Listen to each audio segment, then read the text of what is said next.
자비의 집이라는 제목으로 오늘 말씀을 전하도록 하겠습니다. 제가 제 아내와 이 교제를 시작하고요. 첫 번째 맞은 아내의 생일 때였습니다. 비상이죠. 가장 최고의 선물을 해야 됐고, 기발한 아이템이 있어야 했고, 손편지와 꽃은 꼭 들어가 있어야 하는 제 아내의 첫 생일이었는데요. 그동안 아내가 했던 말들, 또 관심들 전부를 되짚어 보는 거예요. 뭘 좋아한다 했었지? 뭘 마음에 들어 했었지? 뭘 갖고 싶어 했었지? 막 생각을 하다가요. 그러다가 아내가 얼마 전에 이야기한 것 중에 제가 기록해 놓은 것이 있어요. 저도 잘 까먹으니까 그때 저거 이쁘다. 오케이, 저게 뭐지? 사진 찍어 놓고 그렇게 하거든요. 적어 놓은 것 중에 최근에 그 당시에 배너라는 뮤지컬이 보고 싶다는 얘기를 한 적이 있었어요. 배너라는 뮤지컬이 있는데 거기에 등장하는 어떤 인물, 사실 이제 그 뮤지컬이나 어떤 연극을 보면요, 시간이나 날짜에 따라서 등장하는 배우가 다르잖아요. 출연하는 배우가 다른데 그 배너라는 그 뮤지컬에 어떤 특정 인물이 등장하는 이 뮤지컬 배우께 너무 보고 싶었대요. 그런데 마침 아내가 보고 싶어 하던 배우의 연극날이 딱 아내 생일이더라고요. 그래서 이날 뮤지컬 표를 구하는 것으로 아내의 생일 선물을 해줘야 되겠다라는 마음을 먹었습니다. 그런데 이제 문제가 있어요. 당시에 뮤지컬이 어느 정도 인기도 있었고요. 또 이 배우도 인기가 많았던 배우였습니다. 거기다가 저희가 만나서 볼 수 있는 시간대가 또 금방 매진이 될 수밖에 없는 인기가 있는 이 시간대였던 거예요. 그래서 제가 이 표를 구하기 위해서요, 온라인에 이것저것 찾아보고 또 몇 시에 이게 오픈이 되는지, 또 어떻게 해야 가장 빠르게 예매를 할 수 있는지를 정신없이 알아봤습니다. 어쨌든 표를 사수해야 되니까요. 그래야 이제 생일 선물이 성공적으로 전달될 수 있는 거니까요.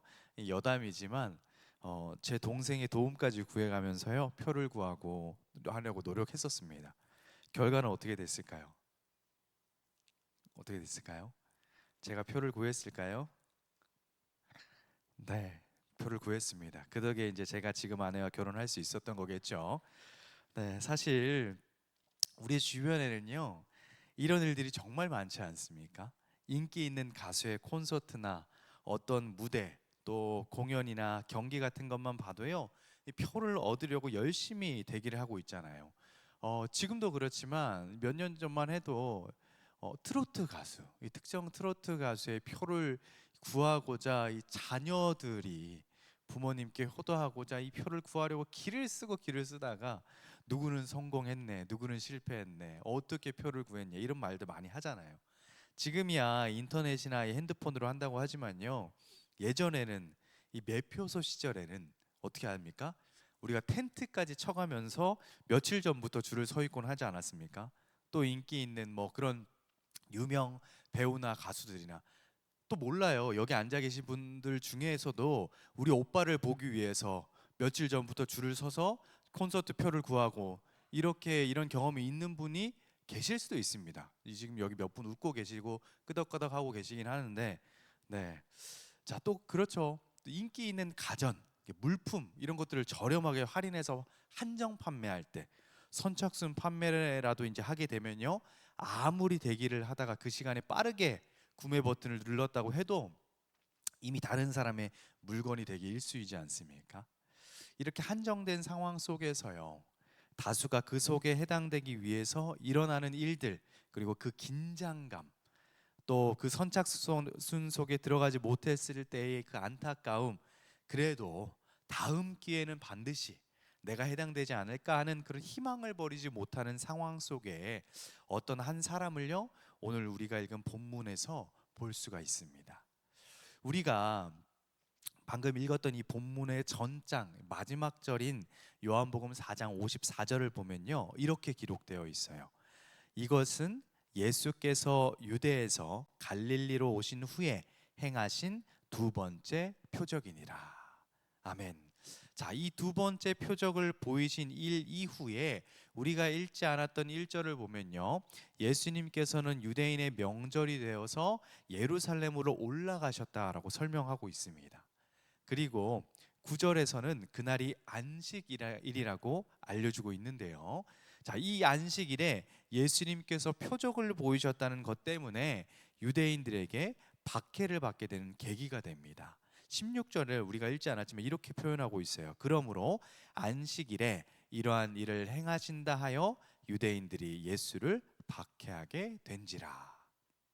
자, 그동안 벼르고 벼르던 유대인들에게 예수님께서 공식적으로 박해를 받게 되는 계기가 바로 이 세 번째 표적을 통해서라는 것을 알 수가 있어요. 그리고 예수님께서도요, 당신이 자신이 누구이신지를 뚜렷하게 드러내기 시작하는 계기이기도 합니다. 오늘 우리 예수님께서 보이신 세 번째 표적, 이 사건의 배경이 되는 곳은요, 베데스다라고 불리는 연못입니다. 2절을 볼까요? 예루살렘에 있는 양문 곁에 히브리 말로 베데스다라 하는 못이 있는데 거기 행각 5이 있고, 자, 베데스다라고 하는 이 히브리 단어의 뜻은요, 오늘 말씀의 제목인 자비의 집입니다. 자비의 집이라는 뜻을 가진 베데스다 못 주변에 병이 걸린 많은 사람들이 있었어요. 거기에는 맹인도 있고 다리 저는 사람도 있고 혈기 마른 사람 등이 누워 있습니다. 그리고 표현하기를 이 베데스다라는 못에 행각이 5이 있다고 하죠. 이것을 통해서 작은 크기의 못이 아니라는 것을 추측해 볼 수가 있어요. 또 배경 자료를 보면요, 이곳이 어떠한 치료적 목적의 중심을 이루고 있는 그런 장소였다고도 합니다. 자, 그렇게 많은 수의 사람이 이 물의 움직임을 기다리고 있는데 그 이유가요, 천사가 가끔 물에 내려와서 이 물을 움직이게 하기 때문이라고 해요. 그리고 그 천사가 와서 물을 출렁이는데 그때 그 물에 움직인 후에 그 못에 제일 처음 들어간 사람, 그 사람, 그 물과 제일 처음 접촉하는 사람은 어떤 병에 걸려 있든지 낫게 된다는 그들만의 이 풍문이 퍼져 있었던 거예요. 우리가 보았을 때는 단지 미신에 지나지 않았지만 치료받기를 원하는 사람들에게 있어서는요, 갈급함이고 간절한 소망이자 희망이었겠죠. 그래서 못 주변에 소문을 들은 사람들이 모이기 시작한 것이고요. 그런데 조금은 아이러니한 부분이 있습니다. 3절을 보면 이렇게 얘기해요. 그 안에 많은 병자, 맹인, 다리 저는 사람, 혈기 마른 사람들이 누워. 자, 많은 병자는요, 당시 의학적으로 치료하기 힘든 병에 걸린 사람 외에도 다양한 사람들을 칭하고 있는 것입니다. 그런데요, 본문에서 구체적으로 언급한 사람들의 유형을 한번 볼까요? 시각장애인이 있습니다. 이 사람들은 앞을 보지 못하는 사람들이죠. 그런데 그런 사람들이 어떻게 제일 먼저 물의 움직임을 보고 들어갈 수 있을까요? 물의 움직임조차 보지 못하는 시각장애인이 그 많은 사람들과 경쟁해서 어떻게 가장 먼저 물에 들어갈 수 있을까요? 아무것도 보지 못하는 사람이, 그래서 눈앞의 상황이 어떤 상황인지 전혀 알 수 없는 사람이 물의 움직임을 기다린다는 것은 아이러니합니다. 다리 저는 사람들도 마찬가지죠. 물의 움직임을 보았지만 가장 먼저 일어나서 달려가기에는 무리가 있는 사람들이었어요. 또 혈기 마른 사람들도 마찬가지입니다. 이 사람들은 몸을 가누지 못하는 사람을 얘기해요. 몸을 일으킬 힘조차 없는 사람들이라는 거죠. 그런데 이 사람들이 베데스다 못에 누구보다 먼저 들어갈 수 있는 것은 확률적으로 말이 되지 않은 상황이지 않습니까? 솔직히 이 자비의 집이라고 불리는 이 베데스다 연못에 모여 있는 사람들은요, 자신들이 누구보다 먼저 들어가서 치료받게 될 가능성이 아주 낮다는 것 정도는 알고 있었을 것 같습니다. 그럼에도 불구하고 이들이 이 연못 주변에서 기다리고 있는 이유가 무엇이죠? 자기가 혹시 누구보다 먼저 들어간다는 보장은 없지만, 그래서 치료를 받을 수 있을 거라는 확신도 없지만, 그래도 혹시나는 기대를 하고 이 자리에 모여 있는 것 아닐까요? 마치 경품 추첨과 같이요. 태어나서 한 번도, 나는 있잖아, 태어나서 한 번도 경품에 당첨되어 본 적이 없다. 그 흔한 그냥 나눠주는 그 꼴찌 휴지 조각조차도 나는 안 돼라고 하는 사람이요. 자기가 당첨될 확률이 거의 제로에 가까운 걸 알면서도 이번에도 역시 나는 안 될 거야 하고 그 결과를 예측하면서도 혹시나 하는 마음에 끝까지 기다려보는 것. 하지만 역시나 나는 당첨이 되지 않았어도 또 다음 기회를 기대해보는 것. 이 베데스다 못 주변에서요, 물의 움직임을 기다리는 사람들이 아마도 이런 마음으로 기다려보는 것 아닐까요? 때문에 이 못의 이름이요, 베데스다라고 불리는 것은 아이러니라 생각이 됩니다. 제일 처음 들어가는 사람만이 병을 치료받을 수가 있다는 건요, 이 결국에는 그곳에 있는 사람들과 경쟁을 해야 되고요, 그 경쟁에서 제일 처음이 되지 못하면 병을 치료할 수가 없다는 거니까요. 그런데 시각 장애인과 다리 저는 사람들과 혈기 마른 사람들에게 있어서 자신보다 훨씬 조건이 좋은 사람들과 경쟁해야 한다는 것은 너무도 비극적인 현실 아닙니까?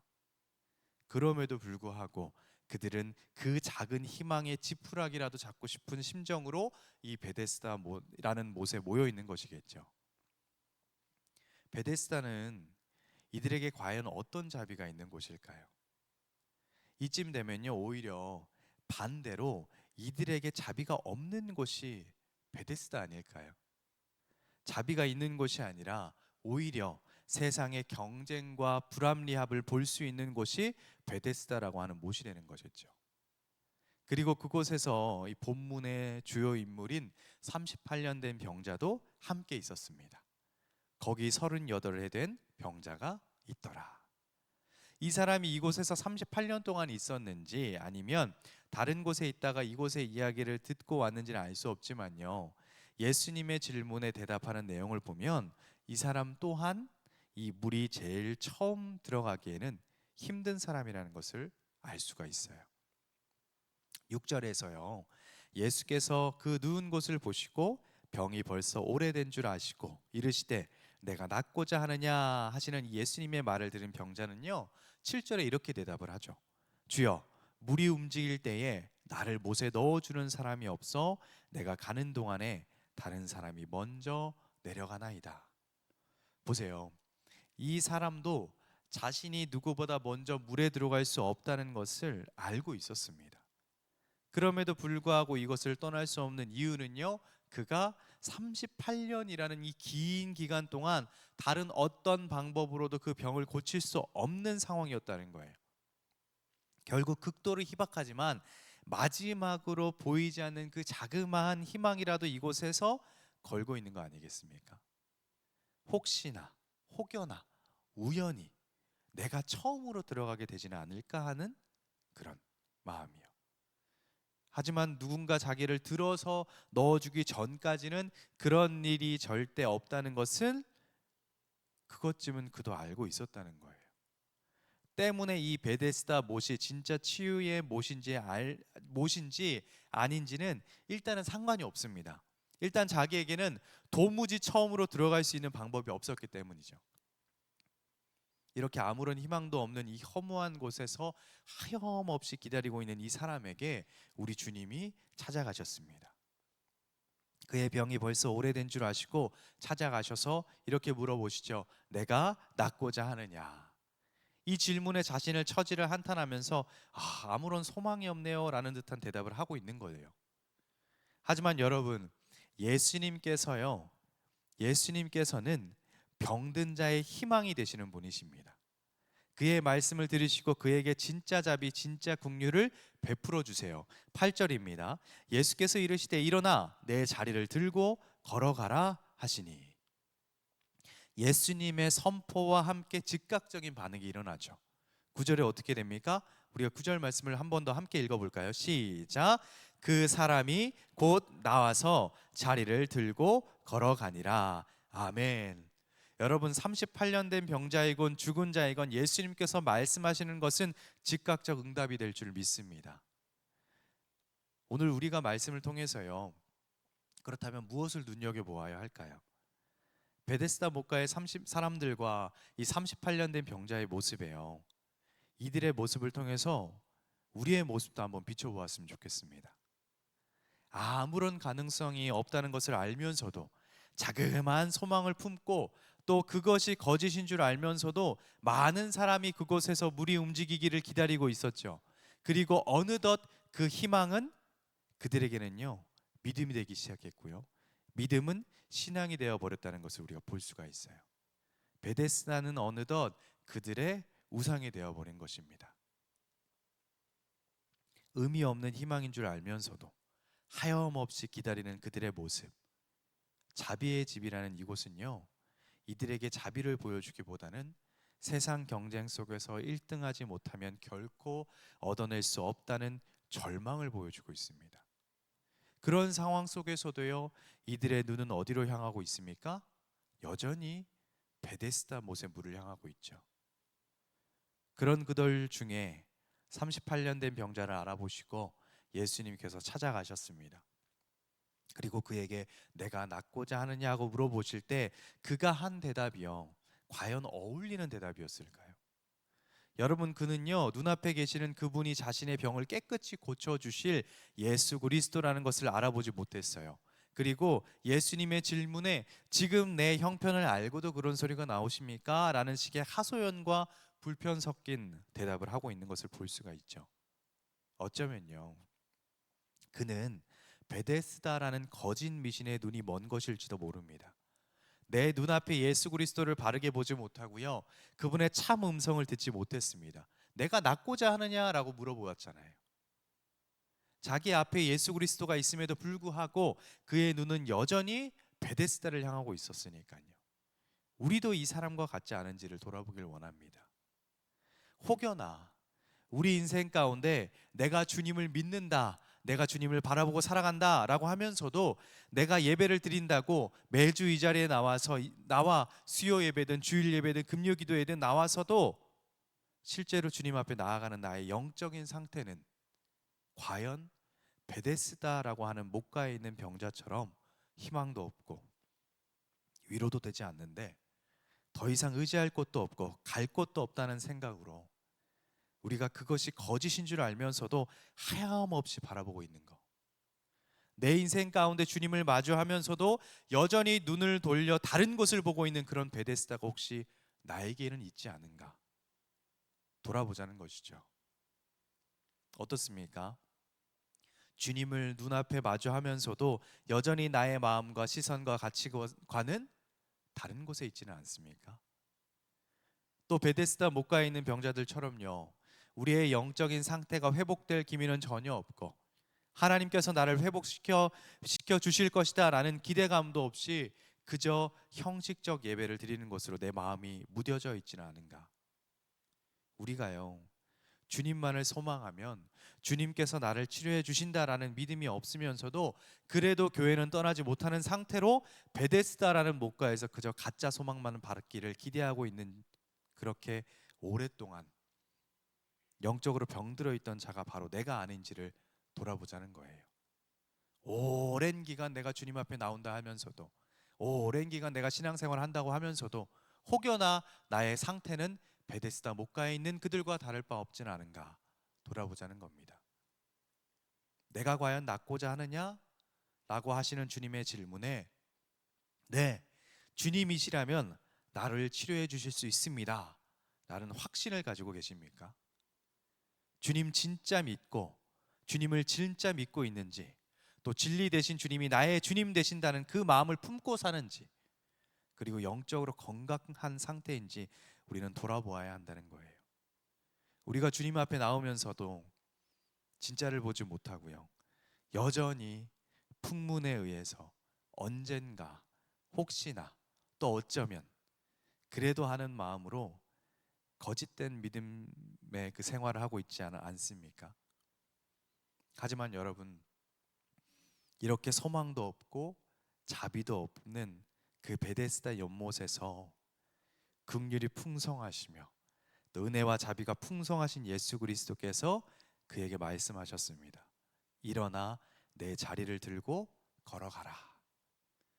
예수님께서 선포하신 이 말씀이요, 오늘 우리에게도 선포하신 말씀이 되기를 간절히 소망합니다.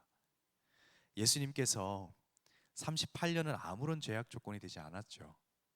38년 된 병자는요, 희망을 버린 것처럼 보이지만 예수님께서는 그것이 전혀 문제가 되지 않았습니다. 그것이 얼마나 오래되었든지 얼마나 심각한 것인지는 아무런 문제가 되지 않았다는 거예요. 오히려 주님께서 원하신다면, 주님께서 선포하신다면 그것은 능히 해결되는 문제일 줄 믿습니다. 따라서 예수님께서 말씀하신다면요, 우리는 곧 일어나 걸어가게 되는 힘을 얻을 수 있다는 것이죠. 일어나 내 자리를 들고 걸어가라. 아멘. 혹시나 오래도록 벗어나지 못하는 그런 나의 베데스다가 있다면요, 여러분들 그 희망 없는 자리를 툴툴 털고 일어날 수 있기를 소망합니다. 오늘 우리 주님은 동일하게 우리에게도 일어나 걸어갈 힘을 주실 줄 믿습니다. 우리의 시선을 주님께로 돌리고요, 주님의 목소리에 귀를 기울이시기를 간절히 소망합니다. 제가 서두에서도 말씀드렸듯이요, 예수님이 이 표적은 곧 유대인들이 예수님을 박해하게 되는 결정적인 계기가 되었다고 말씀드렸죠. 예수님께서는 표적을 통해서 자신이 누구인지를 알려주는 데 목적을 두고 계셨기 때문입니다. 그리고 요한복음의 저자도요, 예수님께서 보여주신 이 표적들과 예수님의 다양한 고백들을 통해서 과연 예수님이 누구이신지를 바르게 알게 하는 것이 목적이 있었어요. 바로 예수님이요, 우리도 고백하고 있지 않습니까? 예수님이 곧 그리스도이시고 하나님의 아들이시며 또 하나님과 동등되신 분이심을 알게 하는데 그 목적을 두고 있었어요. 그리고 오늘 우리가 읽은 본문의 결정적인 핵심은요, 바로 우리가 읽은 말씀 이후에서 찾아볼 수가 있습니다. 우리 요한복음 5장 14절 말씀 한번 볼까요? 함께 읽겠습니다. 시작. 그 후에 예수께서 성전에서 그 사람을 만나 이르시되 보라, 내가 나았으니 더 심한 것이 생기지 않게 다시는 죄를 범하지 말라 하시니. 아멘. 자, 이후의 내용을 보면요, 예수님 말씀대로 병이 나은 사람은 자리를 들고 가다가 한 무리를 만납니다. 안식일에 자리를 들고 가는 것이 옳지 않다는 유대인들이요, 그들을 잡았어요. 그들의 말에 38년 된 동안 병자였던 그는 자기를 낫게 한 그가 자리를 들고 걸어가라 라고 했다고 대답하지만 자기를 낫게 하신 그분이 누구인지는 아직 알지 못했습니다. 하지만 이후 14절을 보면요, 자기를 고치신 분이 예수 그리스도라는 것을 알게 돼요. 예수님께서 베데스다 연못에 38년 된 병을 치료해 주시면서 그의 죄의 문제도 해결해 주실 수 있는 분임을 본문을 통해서 말씀하고 있어요. 그렇게 38년 된 병과 함께 그의 죄에 대한 문제도 해결해 주시는 모습을 통해서요, 우리를 그동안 괴롭혔던 이 죄의 문제가 얼마나 오래되었고 얼마나 깊던 상관없이 그것은 예수님께 문제가 되지 않는다는 겁니다. 혹여나 나의 죄 때문에, 나의 악한 이 심성 때문에, 여전히 고치지 못하는 이 습관들 때문에 마음속으로 괴로워하시는 분 계십니까? 이 죄악 때문에 하나님 앞에는 도저히 나갈 수 없다고 좌절하는 분 계십니까? 나는 연약하고 나는 부족하고 나는 자격이 없다 생각하시는 분 계십니까? 여전히 해결되지 않을 것 같은 내 죄 때문에 위로도 없고 소망도 없고 평안도 없는 그 상황 속에서 하나님께서 과연 나를 용서해 주실까? 내가 과연 자격이 될까? 하는 확신조차 갖지 못하며 살아가는 분 계십니까? 이 괴로움 속에서도요, 교회는 떠나지 못하고 그저 머물러 있는 그런 상황 속에서 영적으로도 심적으로도 상당히 병들어 있는 분, 아파하고 있는 분 계십니까? 오늘 본문을 통해서 분명한 것은요, 예수님께서는 자신을 나타내셨다는 겁니다. 나는 죄인을 부르러 온 것이다. 너의 죄가 얼마나 오래되었고 심각한지 전혀 상관이 없다. 나는 그것을 해결하러 왔어. 그러니 일어나 내 자리를 들고 걸어가라. 예수님께서는 오늘 우리의 근본적인 죄의 문제까지 해결하시는 하나님으로 자신을 나타내셨습니다. 이 자리에 있는 우리는요, 무엇에 귀를 기울이고 무엇에 집중해야 할까요? 우리가 주님 앞에 나와서 아무런 소망도 없고 또 위로도 받지 못한 채 내 영혼이 늘 갈급해하고 있다면 우리는요, 지금 진짜를 바라보지 않기 때문일 수도 있습니다. 우리가 날마다 바라보고 귀를 기울이고 또 먹어야 할 양식은 예수 그리스도의 살과 피입니다.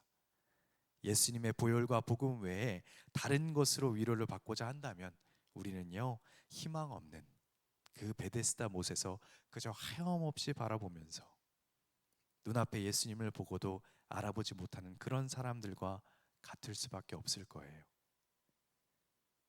여러분들, 예수님만이 참된 길이요 진리요 생명이십니다. 베데스다 연못에서 얻는 진짜 자비는요, 그 못에 첫 번째로 들어가는 것이 아니라 바로 예수 그리스도를 만났다는 것입니다. 우리가 세상을 살아가면서 다른 것을 바라보며 수도 없이 나의 목표를 향해 가지만 그 가운데서 우리에게 유일하게 우리에게 은혜가 되고 우리에게 복이 되는 것이 무엇일까요? 예수 그리스도를 만난 것 아니겠습니까?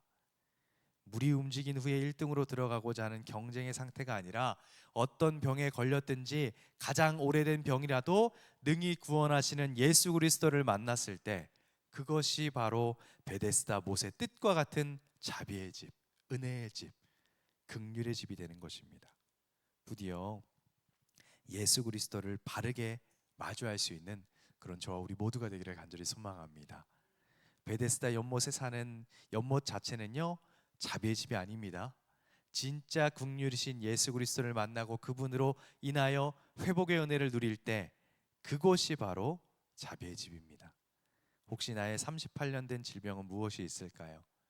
여기저기 해결되지 않는 나의 죄의 문제, 또 나의 어려움들 무엇이 있습니까? 오늘 우리 주님께서 말씀하셨습니다.